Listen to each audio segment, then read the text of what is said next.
کوئی شخص یقین کے ساتھ نہیں کہہ سکتا کہ اب حالات کا کیا رخ ہوگا، اس لیے کہ ظاہر بات ہے قرآن مجید میں مستقبل کے بارے میں خود حضور سے کہلوایا گیا، وَإِنْ أَدْرِي أَقَرِيبٌ أَمْ بَعِيدٌ مَا تُوعَدُونَ۔ لوگوں مجھے معلوم نہیں ہے کہ جس بات کی تمہیں خبر دی جا رہی ہے وہ قریب آ چکا ہے یا دور ہے۔ وَإِنْ أَدْرِي لَعَلَّهُ فِتْنَةٌ لَكُمْ وَمَتَاعٌ إِلَىٰ حِينٍ، اور میں نہیں جانتا، ہو سکتا ہے اللہ کچھ اور مہلت دے دے تمہیں، اور کچھ اور آزمائش جو ہے اس کے لیے تمہارے لیے کوئی اور مہلت عطا فرما دے، ہو سکتا ہے۔ تو میں بھی کسی دعوے سے نہیں کہہ رہا، لیکن دو امکانات ہیں۔ امکان نمبر ایک کیا ہے؟ ابھی عالم اسلام کا ایک سالڈ بلاک ہے جو یہودی ورلڈ آرڈر کی نگاہوں میں کھٹک رہا ہے۔ میں کھٹکتا ہوں دل یزداں میں کانٹے کی طرح۔ اگرچہ ان کی اسٹریٹجی کیا ہے، ایک ایک کر کے ان کے حصے بکھرے کر کے تیا پانچا کرو۔ ابھی وہ بلاک کون سا ہے؟ ایران ہے، افغانستان ہے، پاکستان ہے، اور روسی ترکستان سے آزاد ہونے والی جو ریاستیں ہیں، یہ ایک سالڈ بلاک۔ یہ عجمی مسلمان عربی نہیں، عربی گئے، یہ نوٹ کر لیجئے، اس لیے کہ عربوں کو اللہ نے فضیلت دی تھی، محمد ان میں سے تھے صلی اللہ علیہ وسلم، یہ رتبہ بلند ملا جن کو مل گیا۔ لیکن ساتھ ہی اللہ نے دھمکی بھی دے دی تھی سورہ محمد میں، ان تتولوا یستبدل قوما غیرکم، اگر تم پیٹھ دکھا دو گے اس مشن کو جو ہم نے تمہارے حوالے کیا ہے، تمہیں ہٹائیں گے، کسی اور کو لے آئیں گے۔ اور یہ بات ہو چکی ہے 13ویں صدی عیسوی میں، 1258 میں جب سقوط بغداد ہوا ہے، عربوں کے ہاتھ سے عالم اسلام کی قیادت چھین لی گئی، معزول کر دیا۔ اس کے بعد قیادت کن کے ہاتھوں میں آئی؟ ترکوں کے ہاتھ میں۔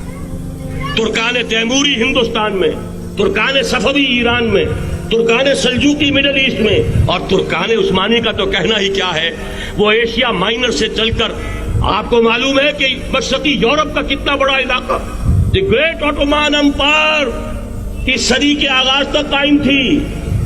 اس صدی میں عجیب عجیب معجزے ہوئے ہیں۔ گریٹ آٹومان امپائر جو 3 بر اعظموں پر محیط، نام و نشان ختم۔ The great U S S R, نام و نشان ختم۔ اب تو روس صاحب ایک ملک کی حیثیت سے رہ گئے۔ یہ اس صدی میں 2 اور وقت نہیں ہے میں اور آپ کو کیا بتاؤں، اس صدی میں تو بڑے بڑے عجیب عجوبے ہوئے ہیں، بڑی بڑی 2 عظیم جنگیں ہو چکی ہیں، تیسری جو ہے سر پر کھڑی ہے، دور نہیں ہے، جس کو حدیث میں کہا گیا ہے الملحمۃ العظمی، تاریخ انسانی کی عظیم ترین جنگ، اور وہی صلیبی جنگ جس کا آغاز بوسنیا سے ہو چکا ہے۔ بہرحال اس وقت جو میں کہہ رہا تھا، ورنہ میرے پاس تو یعنی یہ کہ درد دل کہنے کے لیے وقت نہیں ہے، مجھے اپنی بات کو محدود کرنا پڑ رہا ہے، لیکن میں اب آ رہا ہوں اصل موضوع کی طرف، کہ ایک امکان تو یہ ہے کہ اس بلاک میں اسلام کا احیاء ہو، اور اس کے لیے کچھ نویدیں بھی موجود ہیں احادیث نبویہ میں۔ وہ تو آپ نے سنا ہوگا اقبال کا شعر، میرے عرب کو آئی ٹھنڈی ہوا جہاں سے، میرا وطن وہی ہے، میرا وطن وہی ہے۔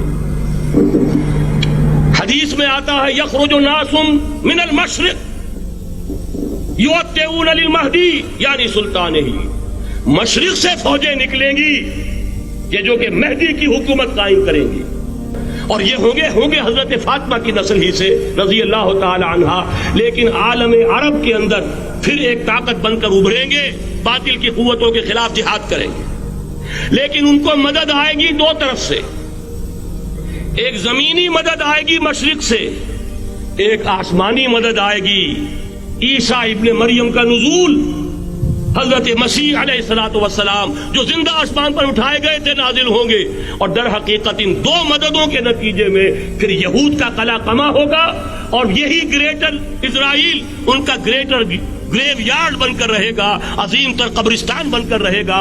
اس کی بڑی واضح حدیثیں موجود ہیں، اس کی بڑی تفصیلی خبریں موجود ہیں، یہ احادیث کی کتب کے اندر، بدقسمتی سے ہماری اس کی طرف توجہ نہیں ہے۔ ایک تو یہ ہو سکتا ہے، اسی طریقے سے ایک اور حدیث ہے، یخرج من خراسان رایات سود، اور یہ مسلم شریف کی روایت ہے، نوٹ کیجئے گا، نہیں ترمذی شریف کی روایت ہے، یخرج من خراسان رایات سود لا يردها شيء حتى تنصب بإيلیا، اور خراسان حضور کے زمانے میں آج کے افغانستان کا نام تھا، جتنا خون یہاں پر خلوص کے ساتھ دیا گیا ہے اس کی مقدار بھی کم نہیں ہے. یہاں سے خیر برآمد ہوگا. اور دوسری بات اپنے بارے میں نوٹ کر لیجئے, یہ پاکستان, بچا کھچا Pakistan, what remains of Pakistan, یہ اصل میں ہے کیا؟ مولانا بہت خوبصورت انداز میں فرما رہے تھے, یہ 313 نہیں تھے, اسلام تھا. اسی طرح نوٹ کیجئے, پاکستان نہیں ہے, 4 صدیوں کی تجدیدی مساعی کا حاصل ہے. آپ نے کبھی نوٹ کیا ختم نبوت کے بعد اب سب سے اونچا منصب کس کا ہے؟ مجددین. سنن ابی داؤد کی روایت, ان اللہ یبعث فی هذه الامہ علی راس کل 100 عام من یجدد لها دینها. اور نوٹ کیجئے, کوئی بات ہے 1000 برس تک سارے مجدد عالم عرب میں پیدا ہوئے. جیسے ہی دوسرا 1000 سال شروع ہوا, الف ثانی کا مجدد اعظم شیخ احمد سرہندی کہاں تھا؟ صنم خانہ ہند میں. حاضر ہوا میں شیخ مجدد کی لحد پر, وہ خاک کے ہے زیر فلک مطلع انوار, گردن نہ جھکی جس کی جہانگیر کے آگے, جس کے نفس گرم سے ہے گرمی آرات. وہ پھر 12ویں صدی کا مجدد اعظم امام الہند شاہ ولی اللہ دہلوی, 13ویں صدی کا مجدد اعظم سید احمد بریلوی, اس کے خون کا امین اور اس کے ساتھ کے شہداء کے خون کا امین, ان کے جسموں کا امین آپ کا خطہ ہزارہ, آپ کا خطہ سوات, اس میں ان کی جانیں ہیں جو دی گئی ہیں. اور وہ نہایت میں آپ سے عرض کر دوں, دور صحابہ کے بعد اتنا خالص اسلامی جہاد پوری مسلمان تاریخ میں نہیں ملے گا جتنا وہ تحریک شہیدین کا. 14ویں صدی ہجری میں شیخ الہند جیسا مجاہد اعظم کہ انگریز نے گرفتار کر کے قید بھی کیا ہے, تو کہاں ہندوستان میں نہیں, کہاں جزیرہ سائرس, کیا نام تھا, مالٹا, جزیرہ مالٹا بحر روم میں. اقبال کے نفس سے ہے لالے کی آگ تیز, ایسے غزل سرا کو چمن سے نکال دو. کہیں ہندوستان کی کسی جیل میں ہوا تو شاید اس کے نفس کی گرمی ہی سے کوئی حرارت پیدا ہو جائے. اور اسی صدی میں 14ویں صدی ہجری میں اقبال جیسا مفکر, اسی 14ویں صدی ہجری میں مودودی جیسا مصنف, اسی 14ویں صدی ہجری میں مولانا الیاس جیسا مبلغ رحمہم اللہ, عظیم شخصیتیں. آج پورے عالم اسلام میں آپ کو تبلیغی دوست ملیں گے. یہ کہاں سے شروع ہوئی تحریک؟ دہلی کی ایک چھوٹی سی مسجد سے.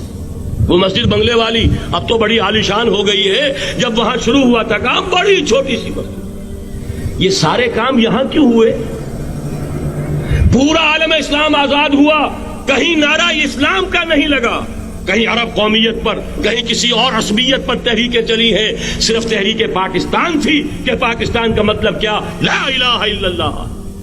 کوئی سبب ہے کہ یہاں قرارداد مقاصد پاس ہوئی, حاکمیت اللہ کی ہے, کہ اکبر نام لیتا ہے خدا کا اس زمانے میں. یہ سارا ماضی سامنے رکھیے اور حضور کی دی ہوئی پیشین گوئیوں کا مستقبل سامنے رکھیے.